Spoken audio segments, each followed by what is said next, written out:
We were just about to get started.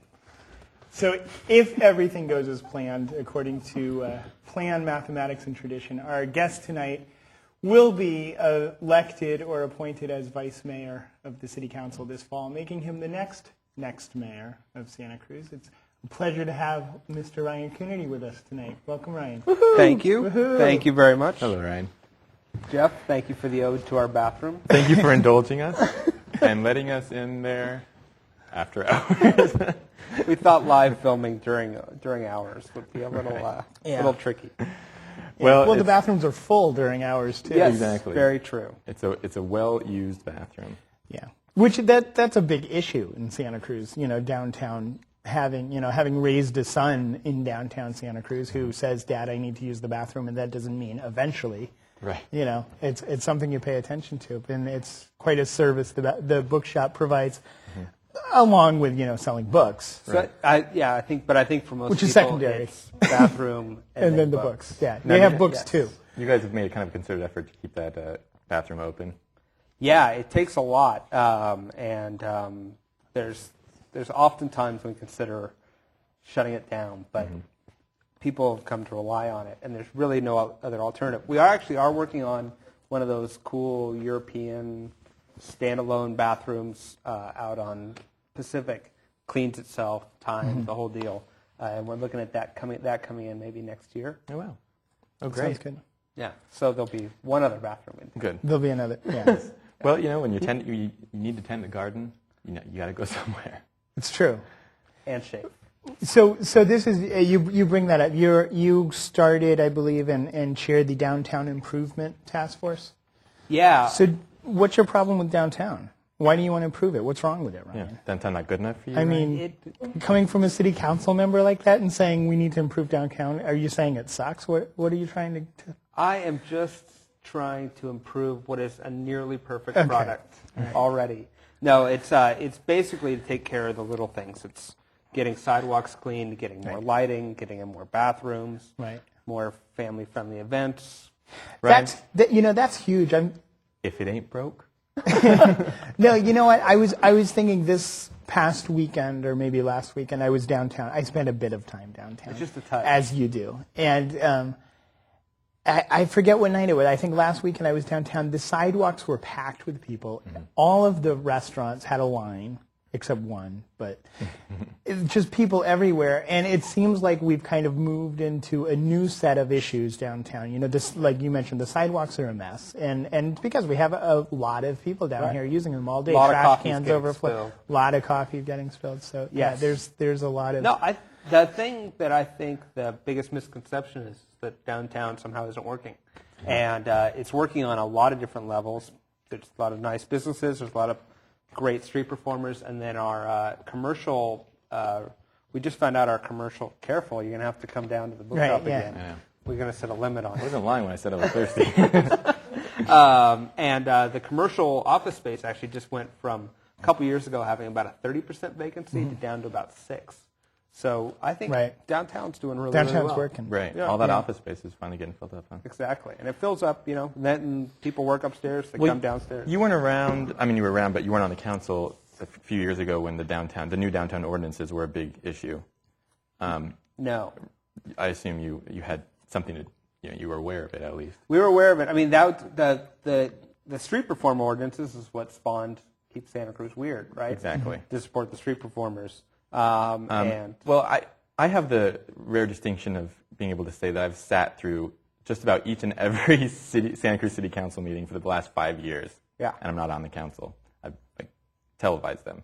So you'd think I know more than I do.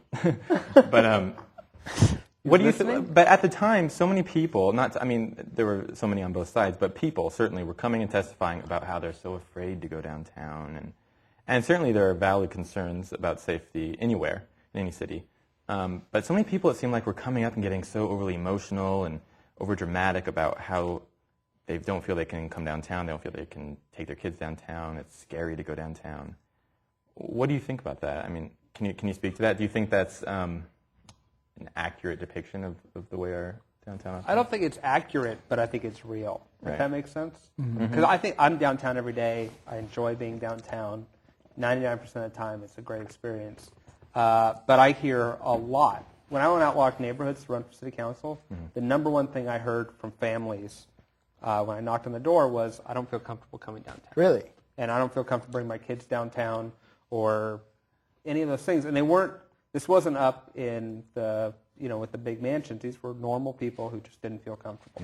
So we got to do more to make people feel as though they're a little better. And that's why we passed to the parking lot limits, where you can't hang out in a parking lot if you're not parking your car, because people didn't feel safe coming in and out of the garages. And I think if they don't feel safe, and it's their downtown too, everyone has to feel welcome downtown. So we got to do something that makes them feel good. Right. But now, Jeff, I got to ask Jeff, you watch every city council meeting. You're back there filming. Yeah. Do you ever at any point think to yourself, I could do this? Why? I'm going to run. These people are making bad decisions. I've certainly thought, geez, I could run someday based on, I sit through all these meetings. It's crossed my mind, but it's not because I think these people are making bad decisions. I actually really respect the Santa Cruz City Council. From the moment I started televising the meetings, I think overall they're pretty balanced, and they take a lot of flack from a lot of people that sometimes I think is pretty unwarranted, because it's not easy. And you're never going to please everybody. But generally speaking, I think they're pretty balanced and is comprised of pretty thoughtful, intelligent people who genuinely seem to want to do the right thing. So I usually don't have much problem with what the city council does. And it's also remarkable how adept you get at sitting and watching something and completely not listening and just tuning it out. It happens. You can relate to that, can't you? It happens up there on occasion, I will say. They call that oral communication. Oral communication. Yeah, exactly. So people always say, God, you must know everything that goes on in this city. Why don't you run? And I go, well, I sit there, but I'm not listening. Right. They call that Rotkins. Never mind. What do you think are the biggest issues right now, or maybe the biggest issue Santa Cruz is facing over the next, 10 years? Probably the biggest immediate issue is the university growth. Because university growth amplifies issues that are already big. So housing, water, tax base, traffic. And those are already big issues for us anyway, and they're difficult enough challenges. But when you talk about the university growing by 5,000 students, 2,000 faculty, plus their families, now you're taking a problem that's already hard and making it almost impossible. And so you recently passed, last week, was it a resolution? It's going to the voters will vote on it this November. Two amendments one amendment to the charter and one ordinance that will basically limit our ability to provide services to the university should it decide to grow. And the university is a big institution, and they have a lot more power than the city does to make decisions. So this is one way to just try to get us a little bit more leverage when they're making their decisions about growth. Think it'll work? I think that the people of Santa Cruz will speak loudly and clearly about what they do and don't want. Sure. Fighting it out with the university system is tough. Yeah.